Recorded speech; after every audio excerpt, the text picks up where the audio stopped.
લૌકિક સંબંધી પણ મળે ને તો બી સૌભાગ્ય માનો, મિત્ર રૂપે મળે તો પણ સૌભાગ્ય માનો. કોઈ પણ રીતે કોઈ વૈષ્ણવનો સંગ થાય તો આપણા જીવનનું કલ્યાણ. સંસાર ચક્રે ભ્રમતસ્વ કર્મભી, પોતાના કર્મોથી સંસાર ચક્રમાં ભટકી રહ્યા છે. હે પ્રભુ, એવી કૃપા કરજો કે ક્યાંય મારું ચિત્ત આપના સિવાય બીજે લાગે. અદ્ભુત સ્તુતિ કરી છે. આગળ ચિત્રકેતુનું આખ્યાન, અદિતિ દિતિના સંતાનોની ઉત્પત્તિ, પુંસવન વિધિ બતાવી સપ્તમ સ્કંદને વિરામ આપીએ. બોલો ગોવર્ધન નાથ કી જય. સપ્તમ સ્કંદ ઊતી લીધા. ઊતીવત કર્મ વાસના, ત્રણ પ્રકારની વાસના બતાવી. સદ, અસદ અને મિશ્ર. દેવતાઓની સદવાસના, અસુરોની અસદ વાસના, મનુષ્યોની મિશ્ર વાસના. પ્રશ્ન કર્યો પરીક્ષિત મહારાજે, પ્રભુ શું પક્ષપાતી છે? દેવોનો પક્ષ લે ને અસુરોને મારે, આ તો પક્ષપાત કહેવાય. અને ભગવાનની અંદર પક્ષપાતનો દોષ ન કહેવાય. ત્યારે કહ્યું કે આવો જ પ્રશ્ન રાજસુ યજ્ઞ સમયે યુધિષ્ઠિરે કર્યો અને એના ઉત્તરમાં પ્રહલાદજીનું આખ્યાન સંભળાવ્યું. હિરણ્યકશિપુને આવ્યો ક્રોધ કે મારા ભાઈને માર્યો છે, એ વિષ્ણુને છોડીશ નહીં. વનમાં ગયા અને તપ કર્યું. બ્રહ્માજી પ્રસન્ન થયા અને માંગવાનું કહ્યું તો કહ્યું દિવસે ન મરું, રાત્રે ન મરું, આકાશમાં ન મરું, પૃથ્વીમાં ન મરું, મનુષ્યથી ન મરું, અસુરથી ન પશુથી ન મરું, અસ્ત્રથી ન મરું, શસ્ત્રથી ન મરું, 12 મહિનામાં ન મરું. બ્રહ્માજી કહે તથાસ્તુ. પણ જ્યારે તપ કરવા ગયા એમની પત્ની કયાધુ ગર્ભવતી હતી અને નારદજી જોડે એમને સત્સંગ થયો છે. અને ગર્ભમાં રહેલા પ્રહલાદજીને એવો સત્સંગ મળ્યો કે ભક્તિના સંસ્કારો હૃદયમાં રોપાઈ ગયા. હિરણ્યકશિપુએ તો નગરમાં આવીને કહ્યું કે રાજા જ ભગવાન છે, ભજવો હોય તો રાજાને ભજો, ભગવાન જેવું દુનિયામાં બીજું કાંઈ નથી, કોઈ નથી. આજે પણ ઘણા લોકો ભગવાનના આવા વિરોધી, હિરણ્યકશિપુની વિચારધારા વાળા હોય, બધાને બંધ કરાવી દીધા, યજ્ઞ યાગ આદિ ભક્તિ આદિ. પ્રહલાદજી મોટા થયા, બાળકોને ભણવા માટે શુક્રાચાર્યના શિષ્યોને બોલાવ્યા છે, ચંડામર્કને બોલાવ્યા છે, અસુર નથી ભણાવો. ભણાવીને જાય ને ત્યારે પ્રહલાદજી બધાને ભેગા કરીને ભગવાનના નામની ધૂન ગાય. એક વાર પિતાએ બોલાવ્યા અને ગોદમાં બેસાડ્યા અને પૂછ્યું, પ્રહલાદ બતાવો તું શું ભણ્યો? પ્રહલાદજીએ કહ્યું, પિતાજી એટલું ભણ્યો કે ભગવાનની ભક્તિ 9 પ્રકારની હોય. શ્રવણમ કીર્તનમ વિષ્ણોઃ, સ્મરણમ પાદ સેવનમ, અર્ચનમ વંદનમ દાસ્યમ, સખ્યમ આત્મનિવેદનમ. પિતાને આવ્યો ક્રોધ કે આ બધું આને કોણ શીખવાડે છે? આને અસુર નીતિ ભણાવો. ફરી ભણવા માટે મોકલ્યા, ફરી બોલાવ્યા, બતાવો પ્રહલાદ તું શું ભણ્યો?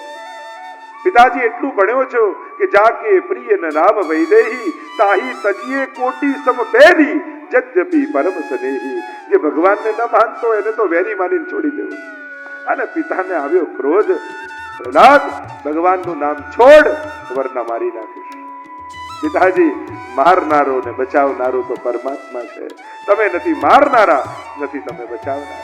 અચ્છા જોવું છે લે, તને મારવાનો પ્રયાસ કરું, પર્વત પરથી ફેંક્યા, વિષવાળું ભોજન, સર્પદંશ આડવાની કોશિશ કરી, હાથીના પગ નીચે કચાડવાની કોશિશ કરી, પણ જેને બચાવનારો પરમાત્મા હોય એને કોણ મારી શકે? એક વાર સભામાં બોલાવ્યા, પૂછ્યું પ્રહલાદ ક્યાં છે તારો ઈશ્વર? પિતાજી પ્રશ્ન જ ખોટો છે, ક્યાં નથી, કણકણમાં. અચ્છા આ થાંભલામાં છે તારો ઈશ્વર? હા પિતાજી થાંભલામાં. અચ્છા તો જો છે મારે આ થાંભલામાં. પ્રહલાદજી પ્રસન્ન થઈ ગયા, પ્રભુને વિનંતી કરી કે પ્રભુ કૃપા કરજો, આજે પહેલી વાર મારા પિતાને આપના દર્શનની ઈચ્છા થઈ. આવ્યો ક્રોધ હિરણ્યકશિપુને, અને કહેવાય છે કે એ સમયે ભગવાને ગોદમાં લીધો પ્રહલાદને અને ખોળામાં બેસાડી, અને ગાય પોતાના વાછરડાને ચાટે ને જીભથી, એમ નરહરિ ભગવાન પોતાની જીવવાથી પ્રહલાદને ચાટતા ચાટતા વહાલ કરવા લાગ્યા. પ્રભુનું હૃદય ભરાઈ આવ્યું. ત્યારે પ્રહલાદ, આટલી વિપત્તિઓ આવી છતાંય તે મને એકે વાર ન બોલાવ્યો, મને કહ્યું તો હોત.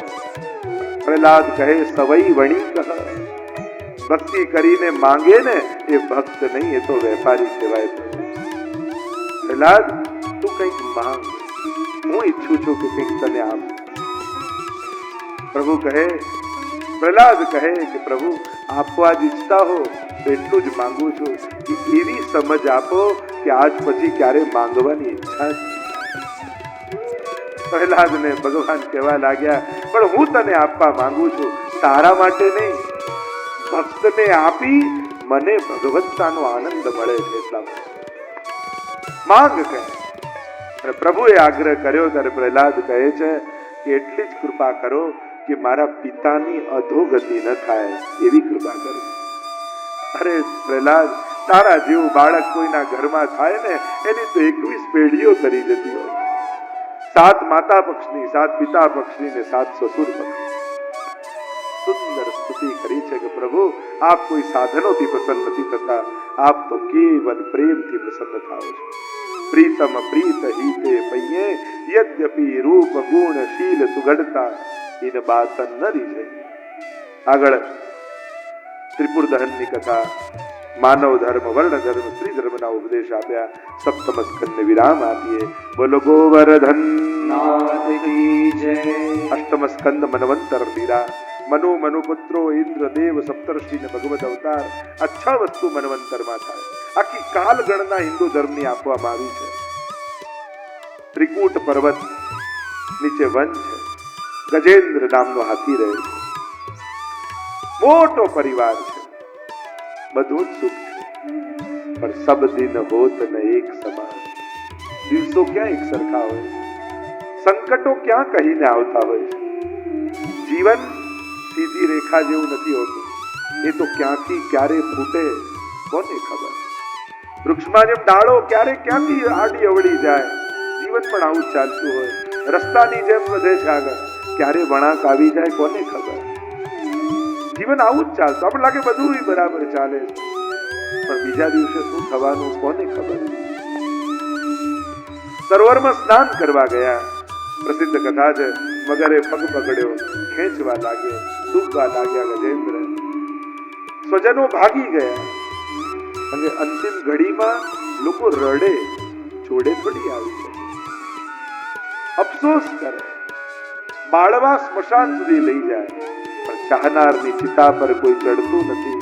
ચડવું તો એક તરફ એની રાખને કોઈ અડતું નથી.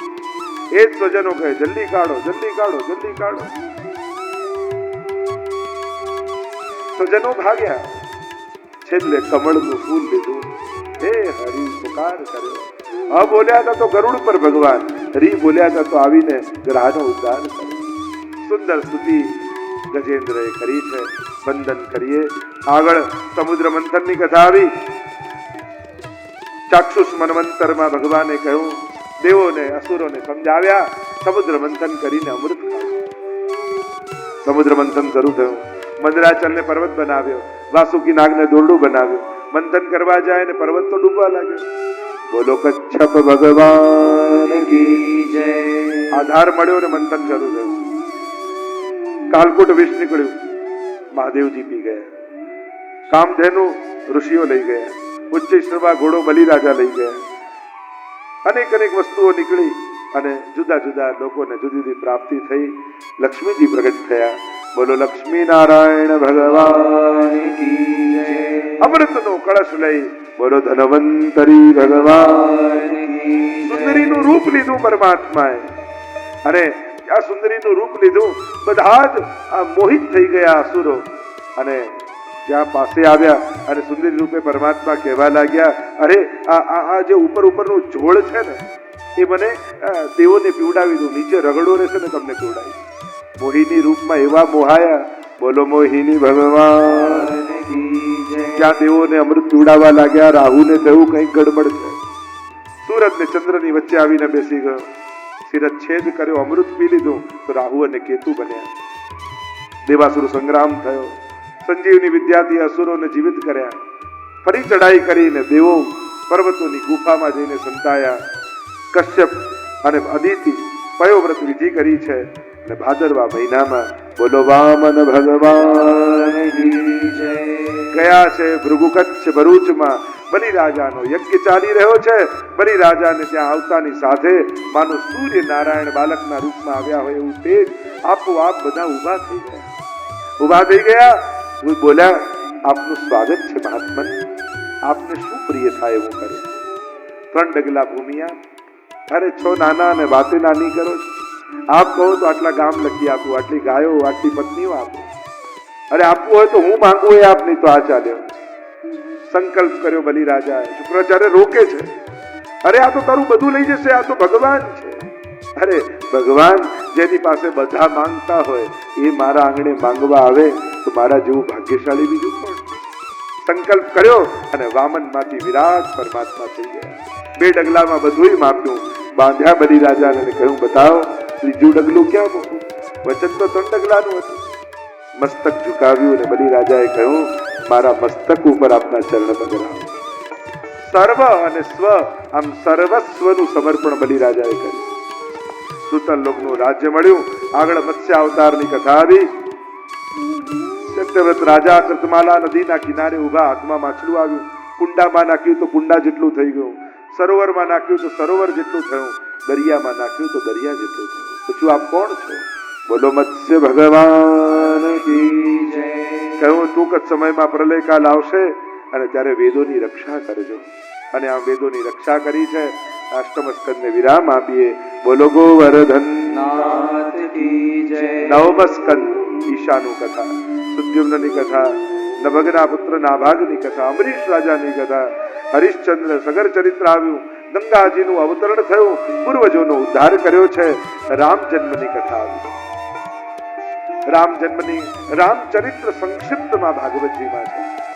યદોશ્ચ ધર્મશીલસ્ય, યદુ રાજાના ધર્મશીલ વંશમાં પ્રગટ થયેલા પરમાત્મા શ્રી કૃષ્ણ, એની કથા. અને ભગવત કથા કોણ એવો આત્મઘાતી જીવ હશે જેને એમાં રુચિ ના આવતી હોય? નિવૃત્ત તર્ષૈર્વગીયમાના ભવૌ સદા ચોત્ર મનોવિરામા કૌત્તમ શ્લોક ગુણાનુવાદાત પુમાન વિરજ્યેત વિના પશુગના. કોણ એવો આત્મઘાતી જીવ હશે જેને ભગવાનની કથામાં રસતા? પ્રશ્ન કરતા કહ્યું કેવલ મારા ઉપર જ પ્રભુની કૃપા છે એમ નહીં, મારા પૂર્વજો ઉપર પણ પ્રભુની કેવી કૃપા. ન તરી શકાય એવું કૌરવ સૈન્ય સાગર કૃત્વા તરન વત્સ પદમ સ્મયત્પ્લવાહ. વાછરડાનું પગ પડે ને ખાડો પડે અને ચાલતો ચાલતો માણસ સહજમાં ઓળંગી જાય એમ મારા પિતામાં આ કૌરવ સૈન્યને ઓળંગી જાય. પ્રશ્નો કર્યા પરીક્ષિત મહારાજે. પ્રશ્ન કરતા કહ્યું કે બલરામજી તો રોહિણી તીર્થથી પ્રગટ થયા, પછી દેવકીજીના પુત્ર કેમ કહેવાય? કૃષ્ણ વસુદેવજીનું ઘર છોડી વ્રજમાં કેમ વસ્યા? અને નંદાદી ગોપો સાથે ક્યાં ક્યાં નિવાસ કર્યો પ્રભુએ? વ્રજ તથા મધુપુરીમાં લઈને પ્રભુએ કઈ કઈ લીલાઓ કરી? કંસ તો મામા હતા, છતાં એમને કેમ મારે? દ્વારિકાપુરીમાં પ્રભુએ કેટલા વર્ષ નિવાસ કર્યો? પ્રભુની પત્નીઓ કેટલી હતી? ઘણા પ્રશ્નો કર્યા. 2 હાથ જોડીને કહ્યું યાદ આવ્યું એટલું પૂછ્યું અને ઘણું બધું પૂછવાનું રહી ગયું હશે. ગુરુદેવ આપ તો દિલ ખોલીને વાત કરજો, આપ તો બધી જ કથાઓ કહેજો.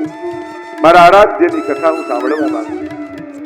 એવમ નિશમ્ય ભૃગુનંદન સાધુવાદમ વૈયાસકી સ ભગવાન સ વિષ્ણુરાતમ.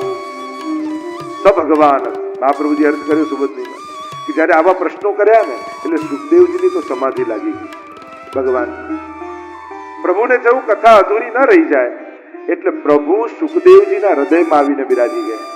એટલે હવેની કથા સુખદેવજી નહીં, ભગવાન પોતે કહેશે. અરે ભગવાનની કથા તો ગંગાજીની જેમ ત્રણેયને પાવન કરનારી, પૂછનાર, કહેનાર અને સાંભળનાર. ભૂમિ પર ભાર વધ્યો, ગાયનું રૂપ ધારણ કરીને પૃથ્વી આવી બ્રહ્માજી પાસે. બ્રહ્માજીએ કહ્યું કે તારા દુઃખને હું જાણું છું, ચાલ ક્ષીર સાગર પર જઈએ, પ્રભુને પુકાર કરીએ. ક્ષીર સાગર પર આવ્યા. તત્ર ગત્વા જગન્નાથમ દેવ દેવ વૃષાકપિમ પુરુષમ પુરુષસુપ્તેન ઉપતસ્થે સમાહિત. ધ્યાનમાં આવ્યા. પરમાત્માને કહ્યું દેવતાઓને કહો કે ભિન્ન ભિન્ન રૂપ ધારણ કરીને બ્રજમાં જાય, હું થોડા સમયમાં બ્રજમાં આવીશ. વસુદેવ અને દેવકીના વિવાહની કથા આવી અને બધી જ જવાબદારી છે ભાઈ કંસના માથે. દોડાદોડ કરીને વ્યવસ્થા કરે છે. અહંકારીને જવાબદારી આપો ને તો ગમે, પણ જ્યારે પોતાનું અહિત થતું દેખાય પછી કોઈની શરમ ન રાખે. બહેનને વળાવવા હું પોતે જઈશ.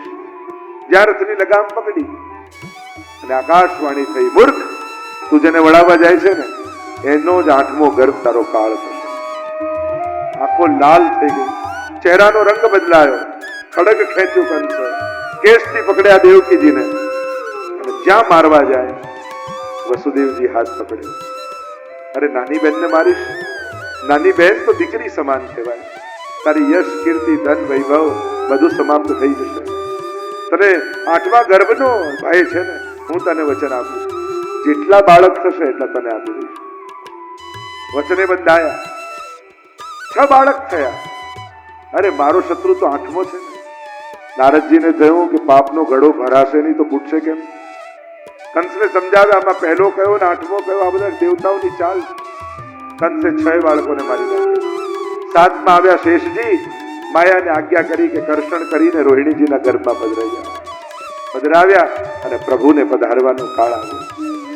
8.5 શ્લોકમાં 5 તત્વોની શુદ્ધિ બતાવી. પ્રભુ પધાર્યા છે. આજે પણ હવેલીમાં પણ જન્માષ્ટમી હોય ને ત્યારે આ 8.5 શ્લોકો બોલવામાં. આવો 1-2 શ્લોકનું ગાન કરીએ. વસુદેવજી જાણે એક વૈષ્ણવ માથે જાપીજી લઈને વ્રજયાત્રા કરવા નીકળ્યા હોય એમ ચાલ્યા છે. વચમાં યમુનાજી આવ્યા, ઉભરાઈ રહ્યા છે, ચરણ સ્પર્શ કરવાની ઈચ્છા છે. પ્રભુએ ચરણ પધરાવ્યા. ચરણ પંકજ રેણુ શ્રી યમને જોડે ચરણોના સ્પર્શ કર્યા છે. સ્ફુરદ અમંદ રેણુ ઉત્કટામ, જલ કરતા પણ જ્યાં રજ અધિક છે. આવ્યા ગોકુલમાં, માયાનો જન્મ થયો છે. લાલનને પધરાવ્યા, માયાને લઈને આવ્યા. કારાગૃહ બંધ થયું, અવાજ થયો માયાનો. દ્વારપાલોએ દોડતા જઈને સમાચાર આપ્યા, મહારાજ દીકરીનો જન્મ થયો છે. દોડતો દોડતો કંસ આવ્યો, પગથી લઈને પછાડવા જાય. આકાશમાં ગયા, અષ્ટભુજાડી માયા થયા. મૂર્ખ, તને મારનારો તો ક્યારનો બીજે પહોંચી ગયો. અને અહીંયા ગોકુલમાં પ્રભાત થવાની તૈયારી. આખી રાત મંગલ સ્વપ્નો નંદ બાબાને આવ્યા છે. મંગલ સૂચનો ને સંકેતો મળે. સુઈ જાય ને રાતના, સુઈ ગયા અને દેખાય સ્વપ્નમાં એક નાનકડું બાળક, ડુંગરાળા કેસ ને મોટા મોટા નેત્રો, હાથમાં માખણનો લોંદો લઈ નંદાલયના આંગણામાં છમછમ છમછમ છમછમ દોડી રહ્યું. આંખ ખુલી જાય કે આ કોણ છે? જોઈએ તો રાતનું અંધારું. પાછા સુઈ જાય ને પાછું સ્વપ્નમાં દેખાય મોટી મોટી નંદ બાબાની ગાયોને લઈ ખભા ઉપર કાળી કામડી, હાથમાં લકુટી લઈ અને હટક હટક ચલાવતા કોઈ નંદાલય તરફ ગાયોને લઈને આવી રહ્યું. પાછી આંખ ખુલે ને થાય કે નાનકડું આવું સુંદર બાળક કોણ છે? પાછી આંખ લાગે ને દેખાય કે ગોપીઓની મધ્યમાં કોઈ સુંદર બાળક છમછમ છમછમ કરીને નાચી રહ્યું. ફરી આંખ ખુલે ને જુએ તો રાતનું અંધારું. આખી રાત મંગલ સ્વપ્નો દેખાયા. બ્રહ્મ મુહૂર્તમાં ઉઠી ગાયોની સેવા કરવા માટે નંદ બાબા પહોંચી ગયા. નંદ બાબાના બહેન સુનંદાજી ભાભીને ત્યાં બાળક થવાનું છે એટલે રહેવા આવ્યા છે.